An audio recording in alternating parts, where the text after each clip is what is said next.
E aí, gente, tudo bem? Sejam bem-vindos a mais um vídeo do Parabólica. Quinta-feira, mentira, segunda-feira boa aqui pra gente estudar história geral. Hoje a gente vai dar seguimento aos nossos estudos de Roma Antiga. Já falamos sobre os povos etruscos, já falamos sobre a monarquia romana na semana passada. Hoje é dia de iniciar os nossos estudos sobre República Romana, certo? Então já se inscreve no canal se ainda não for inscrito e curte esse vídeo para ajudar o canal a crescer. Tem vídeo de história geral, Brasil, filosofia, sociologia, é conteúdo completo para o Enem e demais vestibulares. Rumo aí agora aos 500 mil inscritos, certo? Ao meio milhão, é mais bonito falar meio milhão, né? Gente, vamos lá. Então a gente já falou dos etruscos e já falamos da monarquia romana.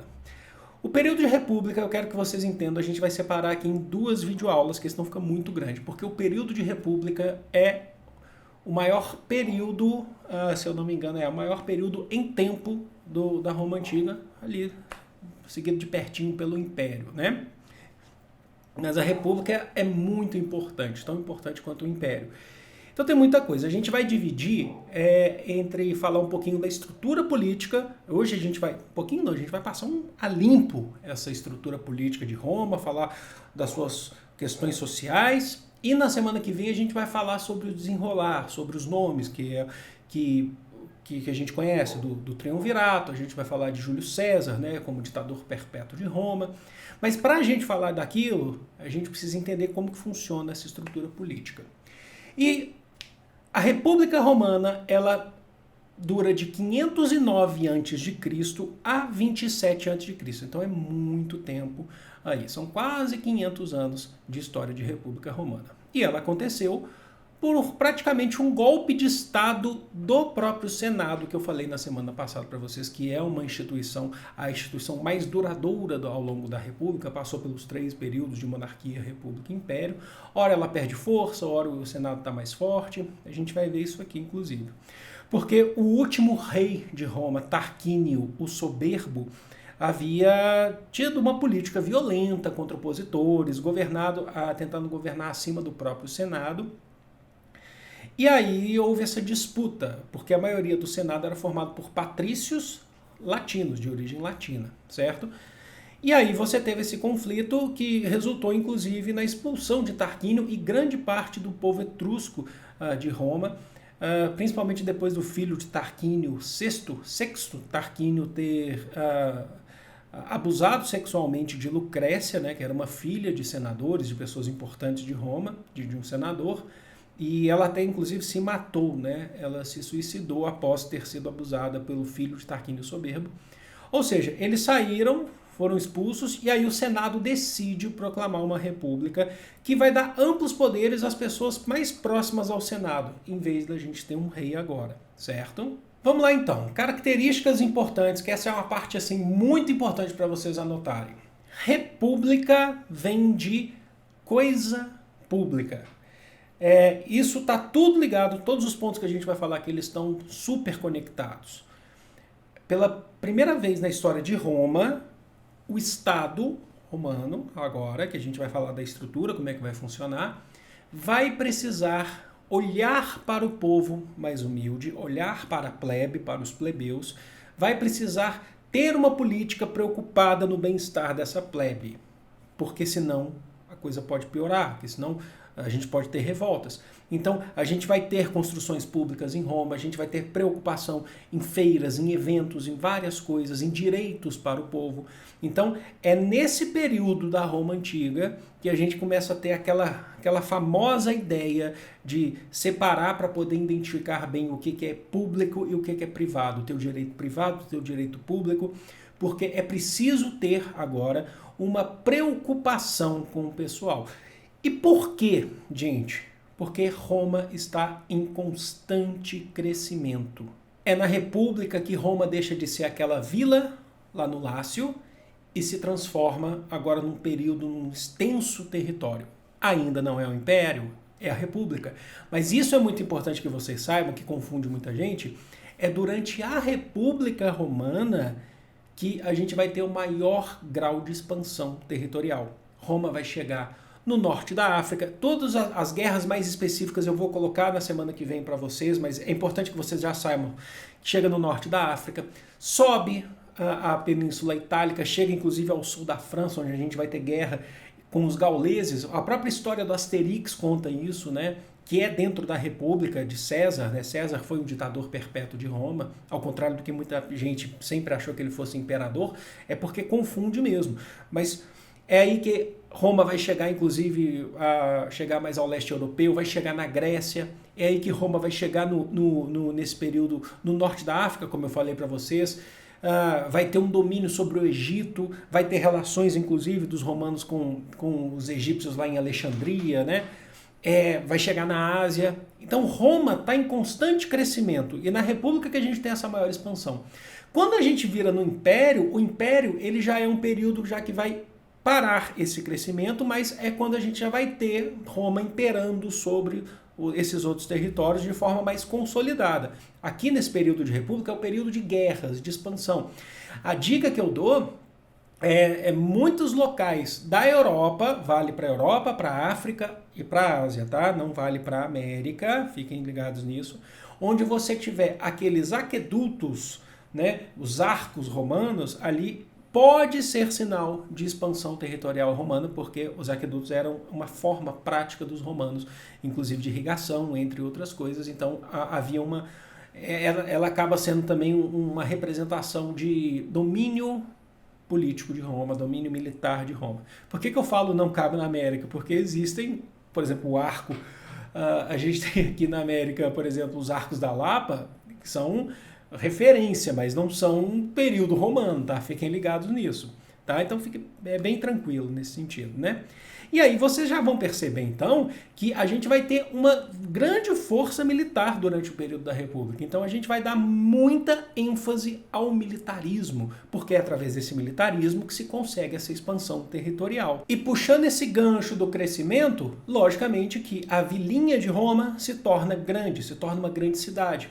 E a população cresce. E aí é muito importante que vocês saibam. Com o crescimento da população é preciso cuidar do público. É preciso que o Estado tenha noção do que é público, do que é privado. Então, com o crescimento da população, fica mais difícil governar. A administração tem que ser mais precisa. Vai acontecer muita corrupção, porque a gente vai ter muito dinheiro rolando, mas é preciso também controlar esse crescimento. Então a plebe, com o crescimento de Roma na República, a plebe cresce. Mas não só a plebe cresce, a escravidão também cresce. Se a escravidão já existia na monarquia, mas bem reduzida, agora ela é grande. Esses locais que estão procurando, que estão expandindo, né, que a República Romana está expandindo, muitos prisioneiros de guerra são escravizados, se tornam propriedade dos senhores. Mas essa escravidão, eu já até comentei com vocês, que essa escravidão também pode ser feita por dívidas, certo? Um plebeu que se endivida com o Estado, um plebeu que se endivida com um patrício, por exemplo, entre plebeus e patrícios, mas também às vezes poderia acontecer de uma família, né? O pai vender os seus filhos em caso de crise, em caso de endividamento, né? Acontecia isso também. Mas, de qualquer forma, é importante que vocês saibam que, com o crescimento populacional, tem o crescimento da escravidão, e o crescimento da plebe é importante porque, quanto mais cresce, mais difícil se torna de administrar uma cidade bem grande. Por quê? Porque a gente vai ter mais reivindicação da plebe. Aí a gente vai entrar num ponto que eu acho extremamente importante, eu já falei em live recentemente isso, que a gente precisa entender essa história num processo de transformação. A história só se transforma, a sociedade só se transforma porque existem pessoas que querem transformar a sua realidade, certo? E aqui a gente não está falando de tempos atuais, a gente está falando de maneira geral. A plebe queria garantir os seus direitos e reivindicava, via sua força como grande força populacional de Roma. Processo dialético, de contradição, lembre-se disso. Síntese, antítese, tese, antítese, síntese. A gente vai transformando através da questão materialista essa história. Então vamos lá, gente. Vamos agora falar como que vai funcionar um pouco dessa estrutura política de Roma, sabendo desses pontos que a gente falou. Vocês já sabem, o Senado, instituição consolidada. Opa, tem um mosquito voando aqui. Vai ter alguns períodos dentro dessa república que o Senado vai perder um pouco de força, mas ainda assim vai conseguir se manter. Afinal de contas, é com o Senado que depois a gente, inclusive, passa da república ao império, tá? Com o aval do Senado, digamos assim. O Senado, ele vai... Não, a gente não tem mais rei, mas é dentro do Senado, geralmente os senadores, né, que são pessoas mais experientes e ricas, né, patrícios, né, geralmente é dentro desse Senado que a gente vai ter a escolha aí dos representantes do Poder Executivo, que a gente não vai chamar de presidente, mas são os cônsules. São 2 cônsules anualmente que são escolhidos. Não vai ser só dentro do Senado essa escolha, a gente já vai falar mais pra frente, mas também dentro do Senado escolhe essas 2 pessoas que anualmente vão governar Roma. Essas pessoas, esses 2 cônsules, precisam estar ligados aos conselhos das assembleias, tanto do Senado como de uma outra assembleia que a gente vai falar daqui a pouco. Então, não é rei, certo? Então, são 2 pessoas, geralmente patrícios, ligados ali em Roma, e aí tem um mosquitinho, porque eu ligo as luzes, gente, aí os mosquitinhos vêm, que precisam seguir os conselhos. Então a gente está numa república, não há um poder de um monarca, entenderam? Só que agora a gente vai falar de uma outra assembleia também, que vai ter um destaque muitas vezes até maior do que o próprio Senado dentro da república, que vai ser a Assembleia das Centúrias.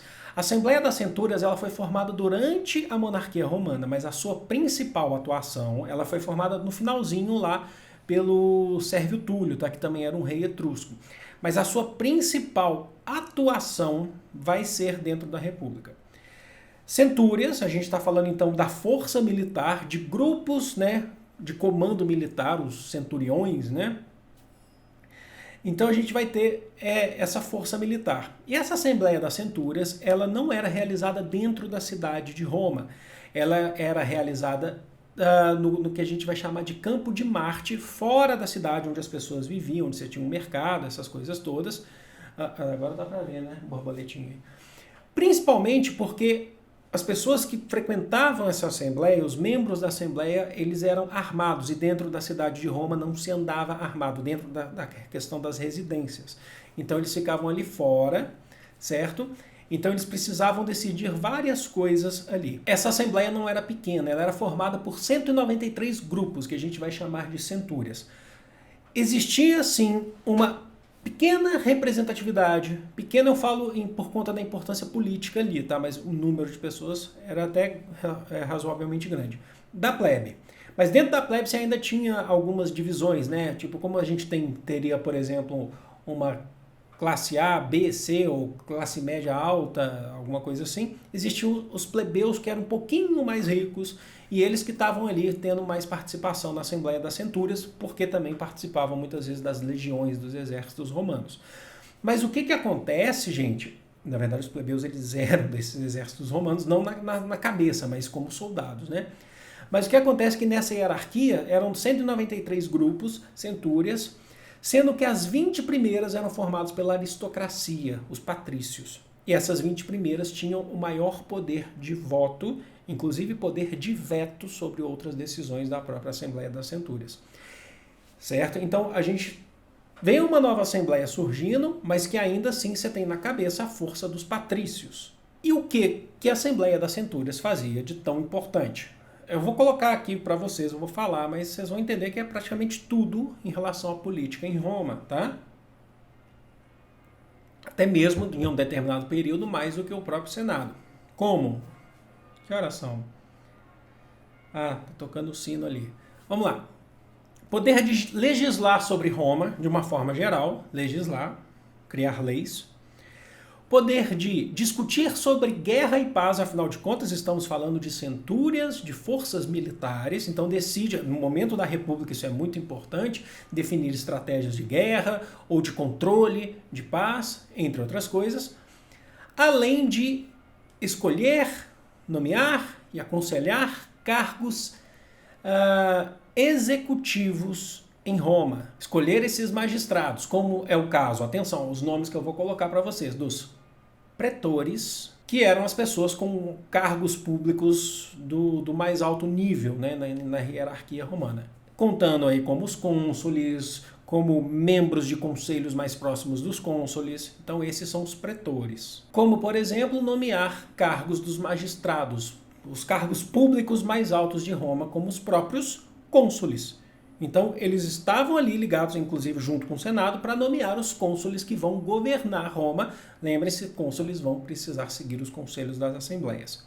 Mas eles também nomeavam os pretores, que são os que vão cuidar da justiça de Roma, porque as leis serão muito importantes, a gente vai falar isso daqui a pouco, e vai ter um sistema complexo de justiça em Roma, então nós teremos aí a função dos pretores. Eles também vão nomear os censores, que vão cuidar da questão financeira de Roma. É preciso controlar esse dinheiro, é preciso controlar a verba, porque vai entrar muito dinheiro em Roma no período da República, certo? Deixa esse bichinho passar, não vou mais ligar não. E os censores, eles também estão ligados à manutenção da ordem moral de Roma. Existe uma ordem moral em Roma, o que se pode fazer, o que não se pode, o que é moral, o que é imoral.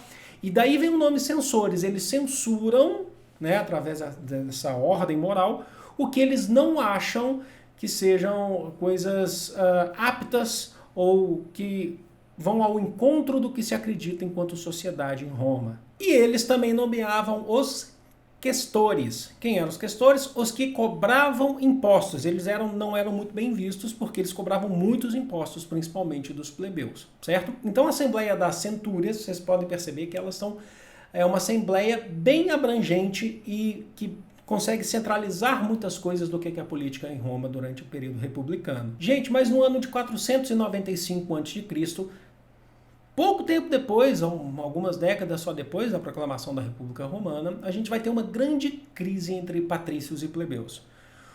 Como eu falei para vocês, é um período de expansão territorial de Roma, então se dependia muito dos plebeus que se alistassem no exército romano. Então, os plebeus eles acabam percebendo que os patrícios dependem muito deles para a manutenção da ordem romana. E aí o que acontece é que, como crítica à centralização política, econômica dos patrícios, que cobravam muitos impostos dos plebeus, os plebeus passaram a se recusar a lutar no exército romano lá em 495 a.C. E mais do que isso, além de se recusarem, eles se retiraram da cidade de Roma rumo ao Monte Sacro como forma de protesto. E aí os patrícios sozinhos, querendo expandir, sofrendo ataques de povos vizinhos, inclusive, precisando desses plebeus que são ligados ao militarismo romano, a gente vai ter que ter uma negociação entre o Estado e os plebeus. E aí os plebeus só aceitaram retornar a Roma, defender a cidade e continuar as campanhas militaristas de Roma, caso eles passem a ter representatividade política dentro de Roma. Lembra que eu falei para vocês sobre o processo dialético de tese, antítese e síntese? Sim, a partir daí vai ser criada a tribuna da plebe, que vocês podem achar também como tribuno da plebe.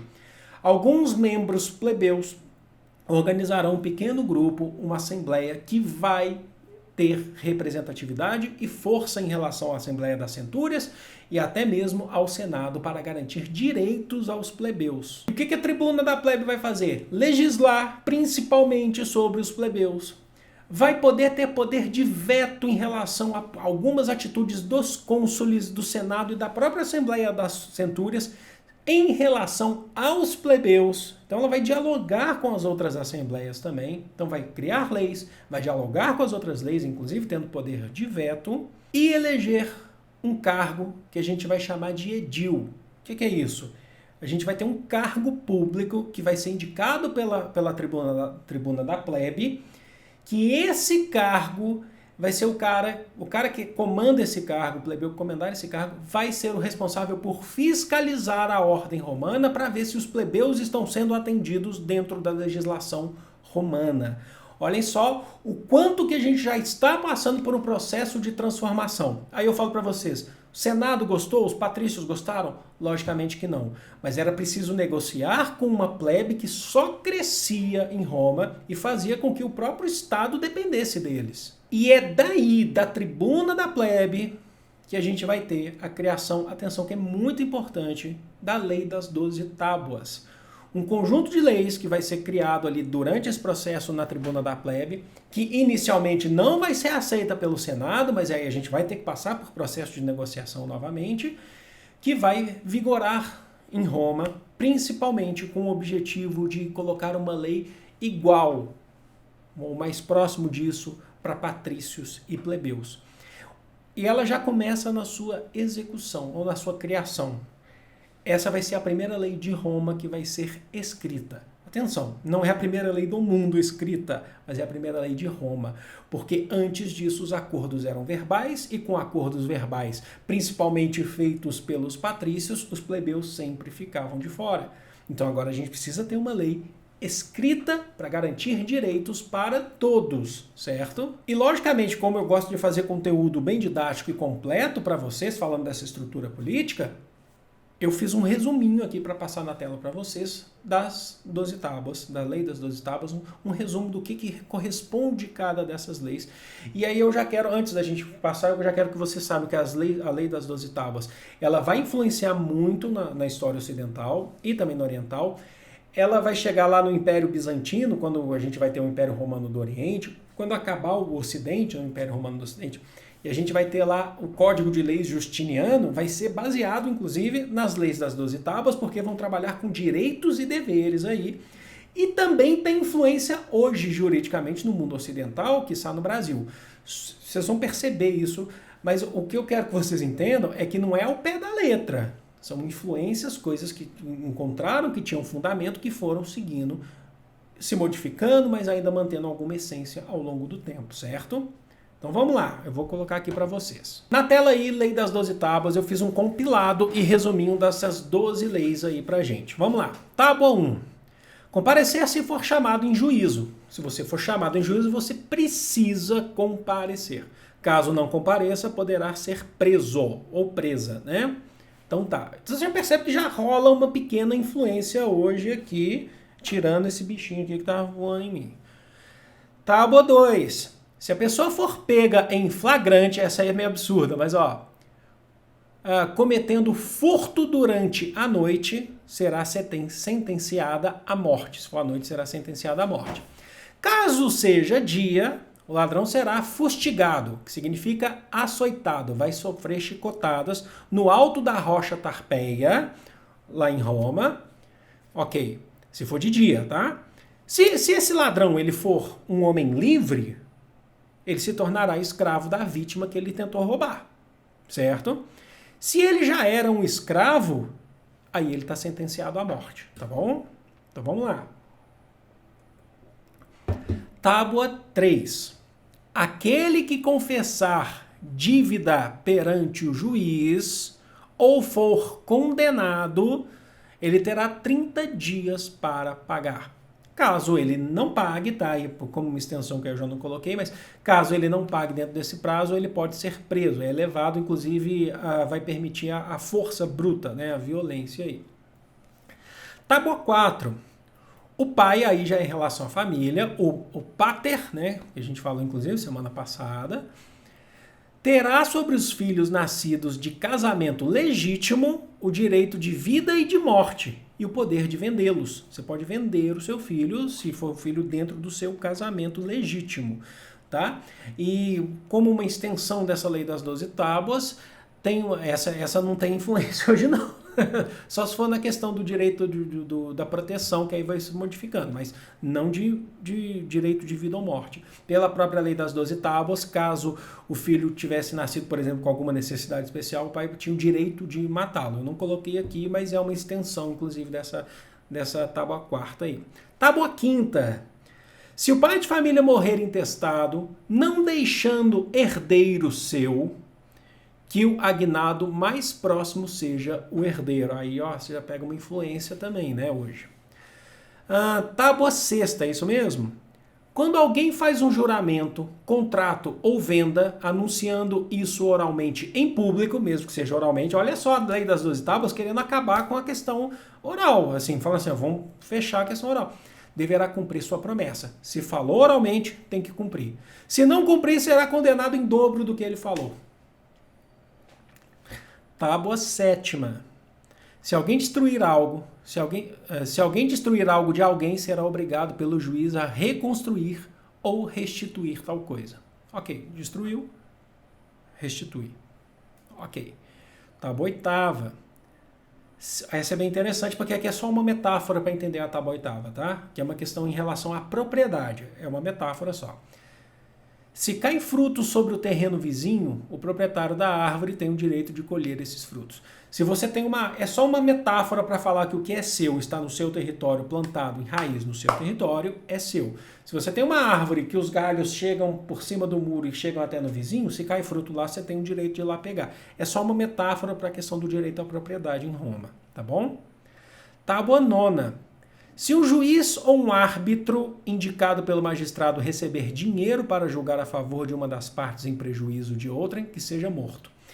Aqui a gente está falando da tábua nona, que é muito importante para definir aqui.